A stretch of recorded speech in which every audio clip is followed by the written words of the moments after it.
everyone, this is Holly Wall. I'm the news editor at This Land Press, and today I'm talking to Mary Williams and Mario Williams, who are organizing the Juneteenth Festival here in Tulsa. I apologize that this interview didn't happen live. We were having some technical difficulties, but we're excited that it could happen anyway because we're excited to talk about this festival. It's been going on. Well, first of all, tell me, what is Juneteenth? It's my pleasure, Holly. Juneteenth is a celebration of freedom. We realize that the Emancipation Proclamation took place in January of 1863 through our 16th president, Abraham Lincoln. However, there were some slaves on the Galveston coast that did not get the news until 2.5 years later, June 19th, 1865. And as you can imagine, there was a great celebration. And it's been since that time that the celebration has spread all across the United States. In many states, it's now a national holiday or a state holiday, as it is here in Oklahoma. Okay.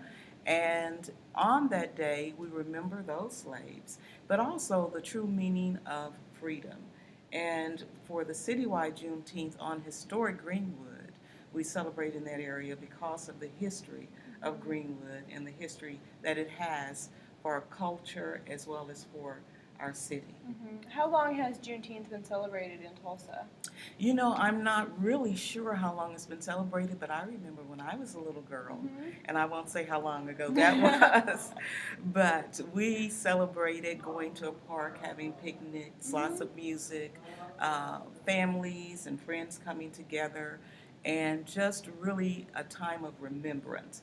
But my dad and my mom, my mom is in her 80s, they also remember the celebration. Wow. So how long has there been sort of a festival and organized? Because I remember in years past it was also associated a lot with the Jazz Festival. There was a lot of music. How long has that been going on? Well, the Jazz Festival, basically it did somewhat expand when we started having the festival on Greenwood. There was a park called Lakeview in North Tulsa where many would gather together to celebrate Juneteenth. But perhaps in the last 20 plus years, we started having it in the Greenwood District. Okay. And the festival in and of itself was wonderful. It draws all cultures, all classes. I think the thing that really draws everyone is everyone loves music, and jazz is somewhat a universal genre of music.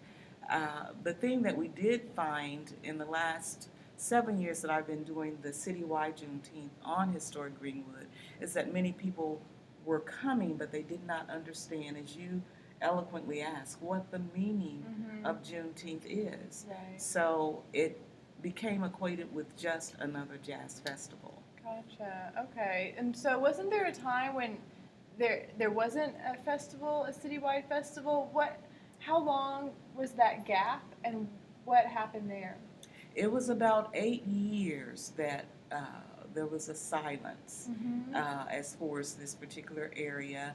There were still small events going on in local areas, neighborhoods, but the gap seemed to have been such a long period until people did not believe that we were actually celebrating on Greenwood. And I am so grateful for OSU, Quick Trip, and OU Schusterman. They teamed together with Tulsa Drillers to help us bring it back. And I think the word is getting out. It is all free. There's no charge. Wow. And with this year, we really expect a great crowd and several days of just fun fellowship.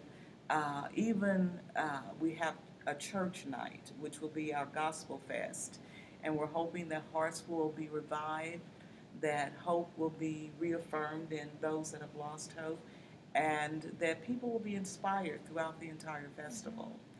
Our underlying theme is heritage, history, and hope. That is our foundational theme. And our motto is, without a heritage, you would have no history. And without history, you can have no hope. We have to look back to move forward and to know how to move forward. So keeping the history and the heritage alive is what the citywide Juneteenth on historic Greenwood is about.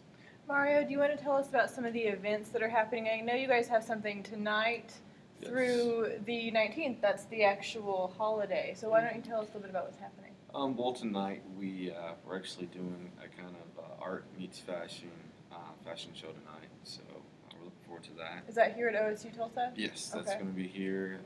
It's going to be in the auditorium. We're going to start at 7 with Okay. the inside, and we're actually doing a block party tonight also. That's going to start at 5. Okay. So we're gonna have a little art displayed outside. We're gonna have some pictures of Greenwood, I do believe, back in the 20s. So it's gonna be. We're actually gonna have a DJ. Gonna have some food, fun. It's gonna be a good time. Cool. So we're really excited about it. We've got some jazz bands coming Saturday. Okay. We've got quite a bit going on actually, so we're super excited. The jazz bands, is that here also at OSU? We will be on the field across the street both Friday and Saturday outdoors. Okay, cool. So the Gospel Fest is on Friday, Mm-hmm. and Mario and our friend Esther, who has been working as an account executive on getting the jazz music together. Mm-hmm. We'll have Upfront Band on Saturday, and Joe Muse, I believe, and company. Joe Muse and the Hitmen. Okay, and the Hitmen. But they're not really Hitmen. Unless they hit the right notes, I guess. Right. But nonetheless, Joe Mhm. Muse will be with us on Saturday, along with some other vocal performers. Mm-hmm. On Friday night, we will have Metropolitan Church and Merton Huff, who is a dynamic vocalist and minister. Sharon Doherty with Victory Christian Center. Sharon will share a word, and her worship team will worship in song. Again tonight, will have a march from the Greenwood and Archer area with a lot of the young people that will be involved tonight for the style show. We're going to march around 6:45 into the auditorium, and with music and celebrations, probably similar to the way those slaves, when they heard the news, they probably marched out of Galveston. Who knows? But they had their freedom. So it'll be somewhat of a celebration of freedom in the march. And we come into the auditorium, start around 7 o'clock. And we have some visionary entrepreneurs who are very young, a group called Lame, Lame. And when I heard that, I thought, I don't know if I like that name, Lame. And he said, Miss Williams is living above many expectations. So I thought, okay, that has some meaning to it. We're looking forward to seeing some of the young visionaries who will model or have models fashioning their own styles. They have their own logo. And hopefully this will be somewhat of a push to inspire them to go forward. Very cool. And so that's this weekend. What else do you guys have planned for the celebration for the festival? Well, we will have on the 19th a private, by invitation only, sponsorship event. And that part is my favorite because we invite our sponsors, civic leaders. We recognize various leaders within the community that have given back in some way. And at that time, we also will do a lighting ceremony in remembrance of not only the survivors from the Greenwood race war. And we say war because the riot kind of takes people being self-destructive. And we know that as our Constitution has given us the liberty to protect our property, our rights, and the pursuit of happiness, those were people that were faced with a somewhat pursuit to tear down the very thing that our Constitution really, really gives us the right to. Equality for all people. Abraham Lincoln, after he made the Emancipation Proclamation, he said in one of his speeches, I hope that this flame, this torch of freedom, will burn in your bosom. And when we think about the torches that were used the wrong way to tear down the freedom, the family, the environment of a people, we celebrate for June 19th with this legacy banquet, a time to help others remember as they lead, as they serve in any capacity, that freedom is very important. And this year we have Rabbi Mark Fixerman with the B'nai Emunah Synagogue, who will be one of our speakers, and Kathy Siebold with OU, and Quick Trip being one of our sponsors as well.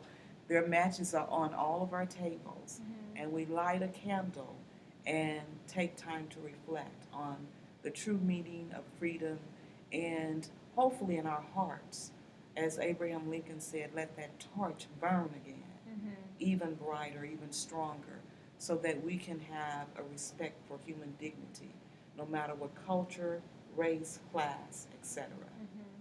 So that again is by invitation only. Gotcha. But those that Pretty have, powerful event, sounds like. well, it does touch hearts. And that's our prayer. Thank God. We're hoping that it will continue to grow. Is there a place where people can go to find out more information about Juneteenth or about the events, so that they can come and take part? Well, Mario did a savvy YouTube. I'm not that savvy on those things, but do you remember the link, Mario? Yeah, the link on YouTube is it's Mario J. Will. Okay. It's she's being kind by saying savvy. It's just a small video that's put together, but we also have we've got if you're web savvy, it's we've got the Juneteenth fan page on Facebook. Okay. We just launched a web page. Okay. It's Juneteenth on Greenwood. Okay. .com. .com? Okay. Yes. And we've got Juneteenth Twitter page also. What's I think the it's- handle there? Is it at? It's at that one is actually at Juneteenth on Greenwood also. Okay, perfect. So And we can provide those links when we Okay. post this video. okay, awesome. Great. Awesome. So, And Holly, if I may, I would like to say thank you to OSU Tulsa. We are past one of our celebrations, which is the celebration of the Negro League. The Negro Baseball League, of course, Jackie Robinson broke the color barrier, but we each year celebrate the history of that $1 million franchise, which really at that time was not woven into the fabric of the American League. But when that happened, 5 All-Stars, I think within 2 years, were part of the American League, and they all came from the Negro Baseball League. And one of the most surprising elements that we found in our research last year was that our big blonde bombshell like you, Marilyn Monroe, was married to Roy Campanella. And this was back in the 50s, and I thought Marilyn Monroe had enough savvy to marry this Negro man in the 50s. It wasn't very popular. Yeah. So it's all that type of research that we're finding that really shows us that our culture should bridge, we should learn more about one another, because I don't believe that you can really respect one another and really put a dent in racism unless we have a knowledge about our contributions, what each group, whether it's black, white, red, or anything in between, we have all made this fabric one that we can be very proud of, the fabric of America. And so with the Tulsa Drillers on June 8th, we gave tribute to one of the oldest living Negro League players, Roosevelt Jackson, and also to Eugene Golden, who's from Oklahoma. And each year we honor the T-Town Clowns in some way. So it's really, again, citywide, because we want the entire city to come together. Our account executive, Esther, is working with getting the Hispanic community more involved. And with that, our key component is history. Mhm. Because again, Juneteenth was being celebrated, but people were coming and didn't know why or Right. what. Mhm. And so we promote the history of Juneteenth as well as history, as you're in this room, the B.S. Roberts room, the first black city councilman here in the city of Tulsa. This room is named after him. We're here at OSU Tulsa. Yes. And actually, this is Mr. Roberts Mhm. standing behind us. So this is the type of thing that we bring to remembrance, along with other things that we find are very pertinent to our future and very, very enduring as we reflect on the past. Well, thank you guys for your work in organizing the festival, and thanks for talking to me today. I'm sorry that we had some problems getting started, but I do appreciate your time and look forward to the event. And thanks to all of you who watched, and we hope you have a good weekend. We'll see you next week.